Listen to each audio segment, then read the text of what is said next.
A few years into my banking career, I realized something that changed everything. And that is the key to being good with money isn't about being a numbers person. It's not about spreadsheets or stock tips or reading the Financial Times every morning. It's actually about understanding a few core principles that nobody ever teaches us. Once you know them, everything starts to make sense. If you're new here, hi, I'm Nisha. I spent 9 years in banking and trained as a chartered accountant. And the 6 pillars I'm about to share with you, they're more valuable than most of what I've learned during that time, and they cover almost everything that you need to know about personal finance. Let's dive in. Number 1, the silent tax. When I first started to take my own personal finances seriously, I did what I thought you were supposed to do. I opened a savings account, I set up an automatic transfer, and I felt really good about it. I felt good about that money, that it was going up every single month, and that my finances were sorted.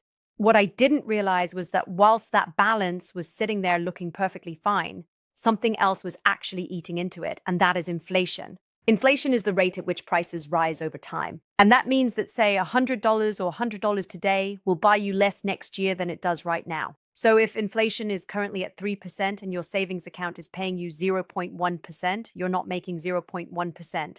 You're losing the difference. You're losing 2.9% every single year. If you had 10,000 sitting in a low-interest savings account for 10 years with inflation running at its long-term average, you could lose the equivalent of thousands in purchasing power without even touching a penny. So step 1, really simple. Make sure any cash that you're holding into in any bank account is sitting in a high-interest savings account, not a regular one. The difference in interest rate can be significant, and most people are just leaving that money on the table. But here's the thing, even a good savings account, it doesn't stop the leak or grow your money. Which leads me to point number 2. And before I get into that, if you want to take everything you learned from this video and actually apply it to your own finances side by side with me, I have a completely free investing workshop coming up. You can find all the details on nisha.invest or click the link in the description. So number 2, the 2 buckets. Here's something I wish someone had explained to me earlier. Saving and investing, they're not the same thing. I used to use the words interchangeably. So I'll say things like, I'm saving for retirement, without realizing that actually I'm describing 2 completely different actions. Saving is putting money aside in cash. It is safe. It's accessible. And it's essentially for your emergency fund, for short-term goals, for peace of mind, or for anything that you need that money for in the next 5 years. Investing is different. Investing is putting your money into assets like shares, funds, property that have the potential to grow over time. It's not safe in the same way. The value can go down, but over the long term, this is how wealth is actually built. So think of it this way. Saving is the foundation of a house. It's stable. It is necessary. You can't skip it. But investing is how you actually build the thing. If all you ever do is pour concrete, you'll have a very solid slab and nowhere to live. So if you'd put 1,000 into even the best savings account 10 years ago, you'd have around 1,270 today. But if you put that same 1,000 into a global index fund, you'd have close to 3,000. If you put it into the S&P 500, nearly 3,800. This is based on real data, almost 4 times what you started with. That's the difference between the 2 buckets. Saving preserves your money kind of just about. Investing grows it. You need both. But most people stay in the saving mode long after they should have started investing. They wait until they understand it better. They wait until they have more spare time. They wait until they have more spare money. They wait until the time is right. The problem is, and this is what I got wrong for years, it's not just about whether you invest. It's also about when you invest. Which leads me to point number 3, and that is the 8th wonder. Albert Einstein allegedly called compound interest the 8th wonder of the world. Whether he actually said it or not, the idea is right, and it's one of the most important concepts in all of personal finance. So how does it work? You invest 1,000, it grows at 8%, which is the long-term stock market average. And it grows that in year 1 for illustrative purposes. So now you have 1080. In year 2, you don't just earn 8% in your original 1,000. You earn 8% on 180 and then 8% on that and then 8% on that. And your returns start generating their own returns. At first, it looks like nothing is happening. The gains are very small. You check your account and you think, is this even worth it? And then given enough time, it becomes almost incomprehensible. In fact, this is how Warren Buffett built his wealth. He started investing at 11 years old. He's widely considered the greatest investor who has ever lived.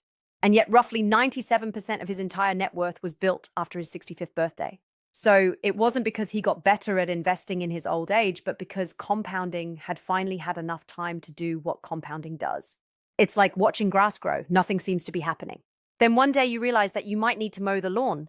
I didn't start investing until my mid-20s, and I wish I started sooner because the single most important variable isn't actually about how much money you have in to invest. It's how long your money has to grow. So a 25-year-old investing 200 a month will almost always end up with more than a 35-year-old investing 400 a month.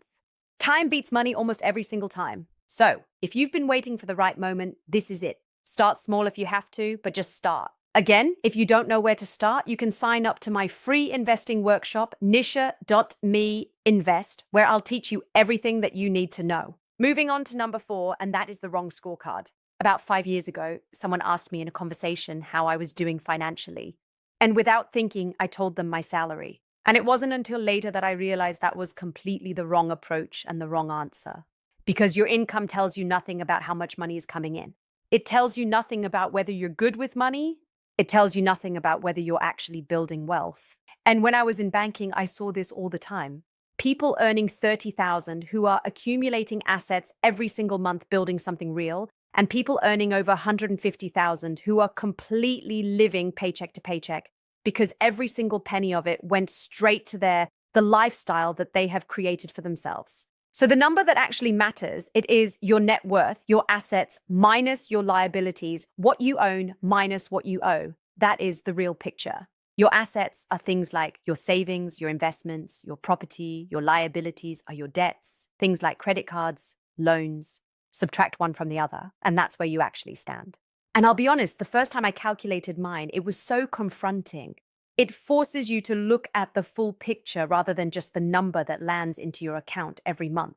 But once I knew it, everything changed because now I was tracking the right thing. Not trying to earn more, but trying to grow the gap between what I owed and what I owed. Number 5, the weight. For a long time, I thought debt was bad. And honestly, I think a lot of people feel the same way or think the same way. The word debt carries so much shame that most people never learn how it actually works or how to use it in a way that benefits them. Here's the thing. There are 2 completely different types of debt, and knowing the difference changes everything. Bad debt is the weight that drags you down. High-interest consumer debt, credit cards, payday loans, buy now, pay later debt you've taken on to buy things that don't go up in value. So things like clothes, holidays, takeaways, cars. If you're paying 20% on a credit card, that debt is costing you more than almost any investment. In fact, more than any investment will ever make. It's not even a maybe. It's an absolute. There is no investment that will pay more than that. So that has to go first. But good debt, that's different. Good debt is borrowing at a low rate to acquire something that either holds its value or grows. So a mortgage on a property, a business loan, even a student loan, arguably in some cases where the cost of borrowing is low and the return on that qualification is high. Wealthy people use debt deliberately and strategically. They borrow cheap and then they invest the difference. The goal isn't to be debt-free. The goal is to understand the difference between good debt and bad debt and lower your bad debt and use good debt more intentionally. So look at every debt you have and ask yourself 2 questions. What is the interest rate? What did I use for it? Anything above 8% that isn't building you an asset, that's a weight to drop first. Everything else, understand it, manage it, and don't feel bad about it. Number 6, the tax gap. Do you remember the first time you got a proper pay slip? I mean, I do. I done the maths in my head, added up my hours multiplied by my hourly rate, and this was when I was in retail and I had the number I was expecting, and then the pay slip arrived and the reality was completely different. That was my introduction to tax. And honestly, I didn't really understand it for years after that. I just saw the number leave every month. I went slightly and moved on. But here's the thing, not understanding how tax works means you're probably either overpaying or you're missing out on completely legal ways to keep more of what you earn. So here's how income tax actually works in the UK. You don't pay tax on everything. The first 12,570 that is completely tax-free. That's your personal allowance. After that, you pay 20% on earnings up to 5270. Then you pay 40% for earnings above that. So say if you earn 40,000, you're not paying 20% on all of it. You're not paying anything on the first 12,570, and then you're just paying 20% on the rest. The difference between 12,570 and 40,000. And I actually didn't realize this until I got my first job. But here's where it gets more interesting. There are legal ways to reduce the amount of tax you pay, and most people aren't using them.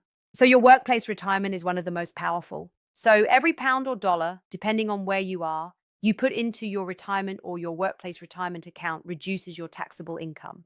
So in the UK, if you're a basic rate taxpayer, the government tops up every $80 you contribute with $20. That's an instant 25% return before your money has even been invested. If your employer matches contributions on top of that and you're not taking full advantage, you are literally leaving free money on the table. Then there's the tax-free accounts as well. Again, in the UK, you have $20,000 a year that you can invest completely tax-free. No capital gains when it grows, no income tax when you take it out.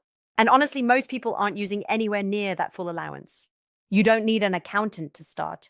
You just need to know things like this exist, and they exist in almost every single country. And that is it. Those are the 6 pillars that cover almost everything you need to know about personal finance. How your money loses value, how it grows, how time magnifies it, how to measure it, how to manage risk, how to optimize it. The rest is just details. If you want to know more about any of these topics that we've gone through in this video, you could always subscribe to my channel. We're always talking about the newest things on personal finance and self-development. And you can also binge watch loads of my other videos on the channel, which covers each of these in more detail as well. Thank you so much for watching and see you next.